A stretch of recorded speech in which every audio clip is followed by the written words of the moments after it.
Hello and welcome to Byjus Exam Prep IAS. Let's get started and look into our daily quiz. Let's look into the first question. It is a type of protein in the mitochondria which plays an important role in cellular respiration. What is it? Cytochrome C, elastin, keratin, leucine.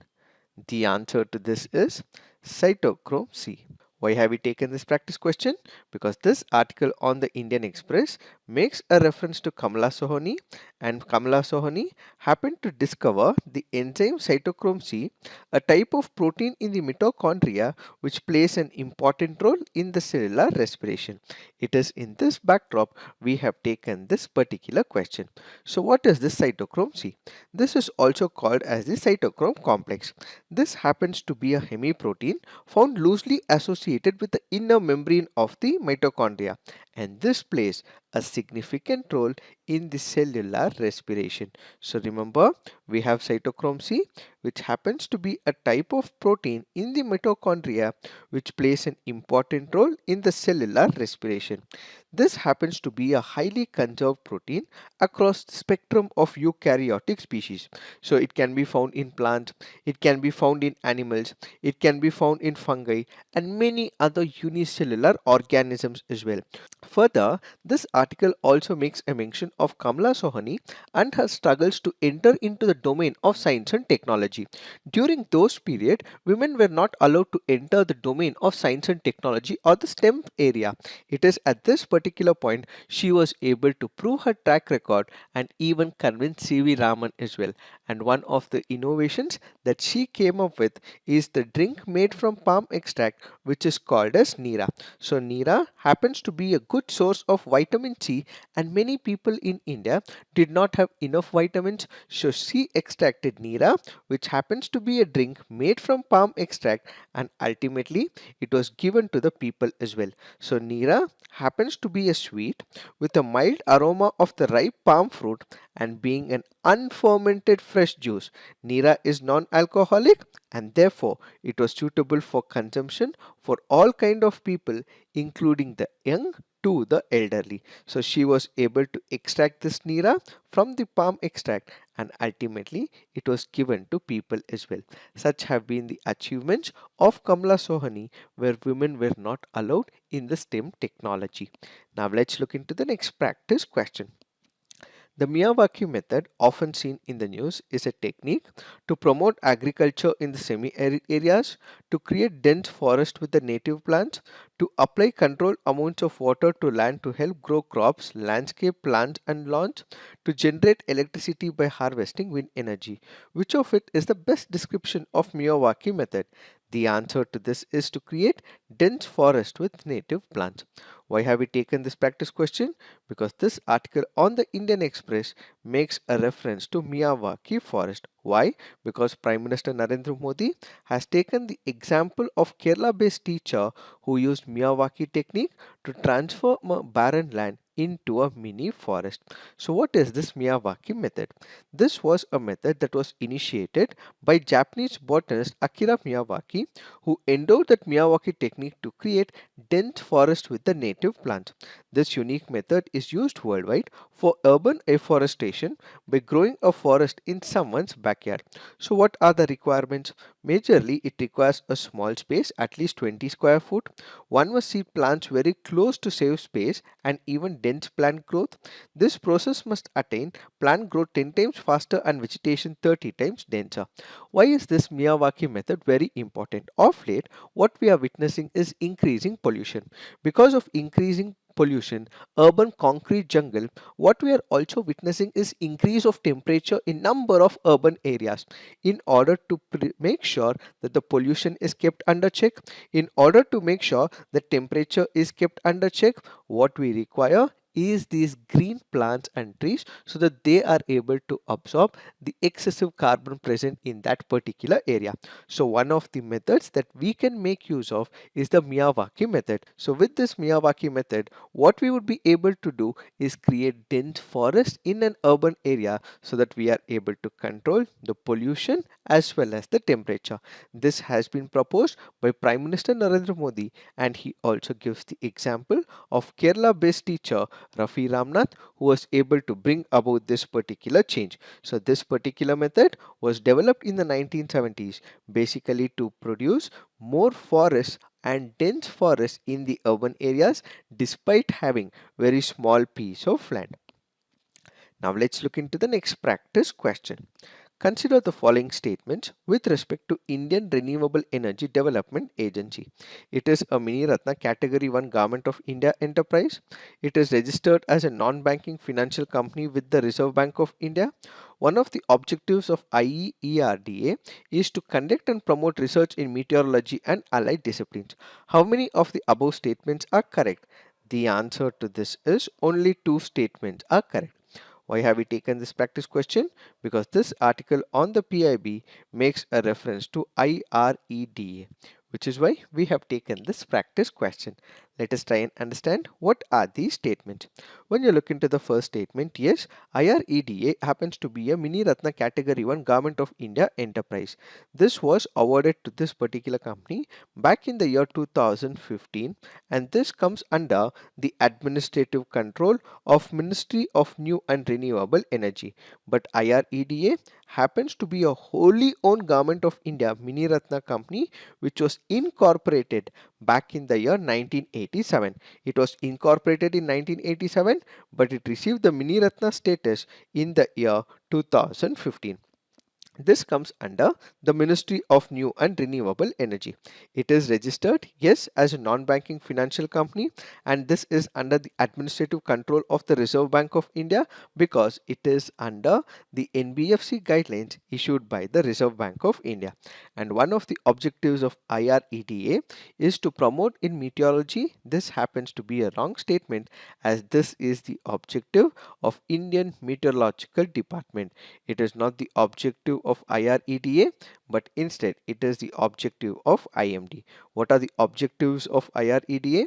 To give financial support to specific projects and schemes for generating electricity or energy through new and renewable sources and conserving energy through energy efficiency, maintain its position as a leading organization to provide efficient and effective financing in renewable energy, increase IREDA's share in the renewable energy, improvement in the efficiency of services provided to customers, and strive to be competitive institution through customer satisfaction. These are some of the objectives of IREDA. The article further makes a mention of Intersolar Europe.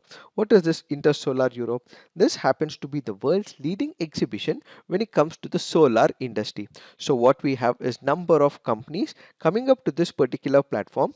They also showcase all the inventions made with respect to the solar technology. So basically this is a conference and an exhibition where all the solar companies come up to this particular area and they show their expertise when it comes to photovoltaics, solar thermal technology, solar plants, grid infrastructure, and some of the solutions to the integration of the renewable energy.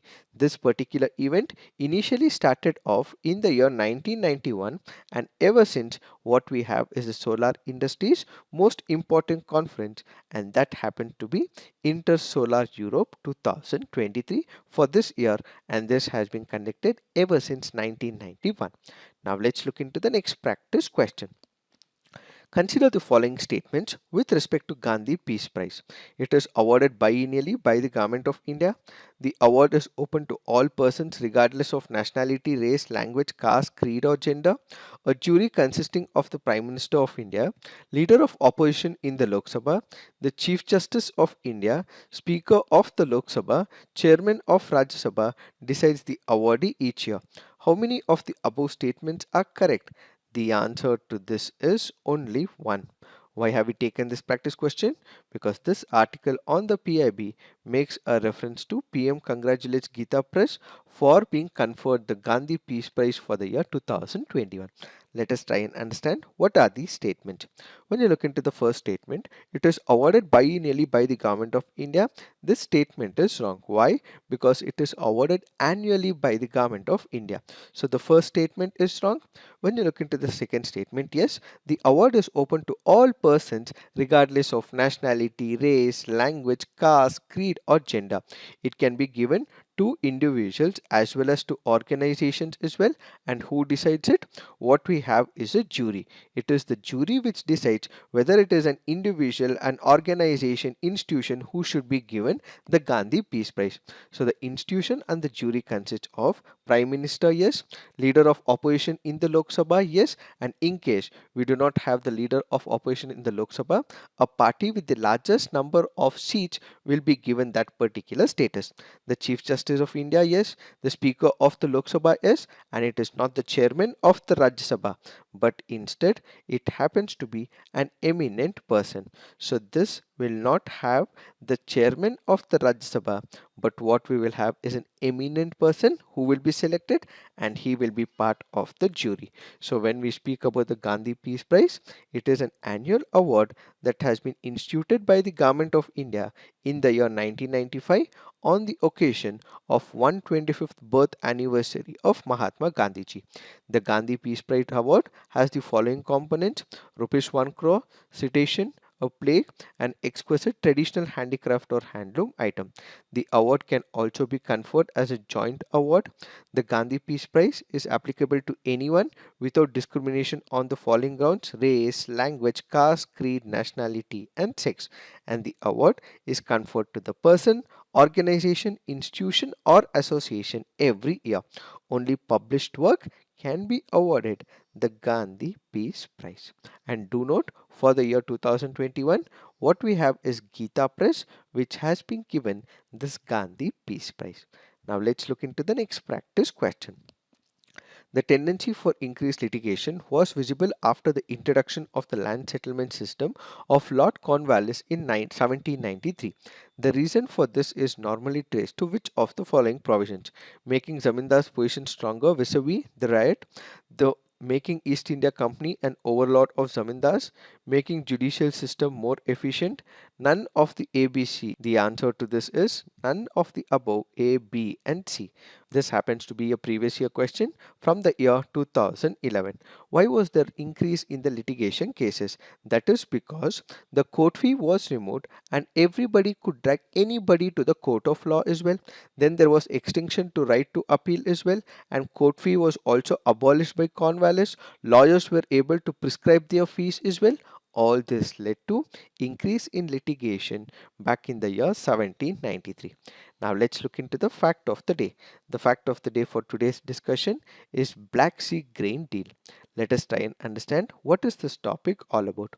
We know for the fact that Russia invaded Ukraine. After Russia invaded Ukraine, global economy was also hit as well. One in terms of agriculture, the other was in terms of exports of oil as well. When we consider the export of agriculture, we know for the fact that wheat and other crops were majorly exported from Russia as well as from Ukraine. But after the Russian invasion of Ukraine, the number of ports were locked in Ukraine as well.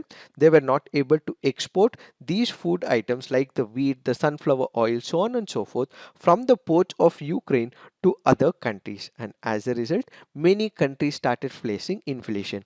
Let's say, for example, we have a couple of countries in West Asia like Syria, which was importing number of products. We also have African countries as well. They were also able to import number of products in the past, but now since the invasion started, these products were not exported from Ukraine and Russia to couple of these countries, and inflation started skyrocketing. In order to make sure that all these crops are sent from Russia and Ukraine to these countries and to bring down the inflation, what we had was one of the deals executed by United Nations and Turkey, and they brokered what is called as the Black Sea Grain Initiative to tackle a global food crisis worsened by Moscow's invasion of Ukraine. So the poorest in the world were hit worst by the rising global food prices. The UN World Food Programme warned in March 2022 that its ability to feed some 125 million people were under threat because 50% of its grain came from Ukraine. Between 2018 and 20, Africa imported $3.7 billion in wheat from Russia and another 1.4 billion from Ukraine. The United Nations said in 2021 that 36 countries count on Russia and Ukraine for more than half of their wheat imports, including some of the poorest and most vulnerable, including Lebanon, Syria, Yemen, Somalia, and Democratic Republic of Congo. Because many countries were relying on these imports from Russia and Ukraine, it was disturbed. So, in order to overcome all these issues, what we had is this deal that was set up by United Nations as well as Turkey. So basically, according to this particular deal, food as well as fertilizers will be exported from three Ukrainian ports. Which are these? One, it includes Chornomorsk.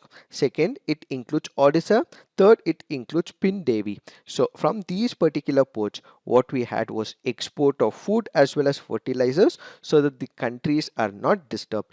Nearly 32 million tons of corn and wheat have been exported from Ukraine. But the major discrepancy that we see is from Russia's side right now. Russia basically believes that the Western countries have imposed sanctions, and as a result of which they are not able to export their food and fertilizers, and Russia now feels it has to withdraw from this particular Black Sea grain deal.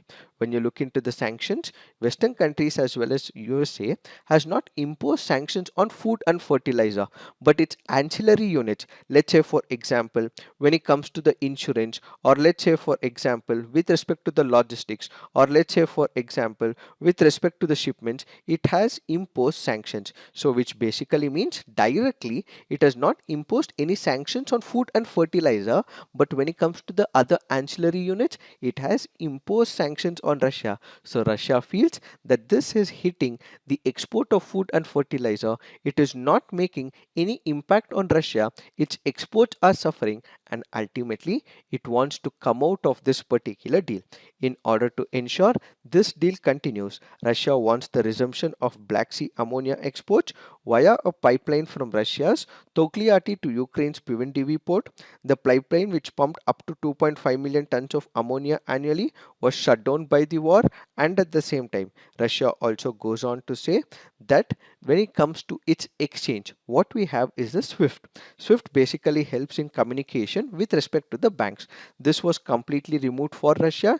It now goes on to say that its exchange, that is the SWIFT economic system, the SWIFT communication system, the SWIFT banking system, which was cut off, has to be restored, says Russia.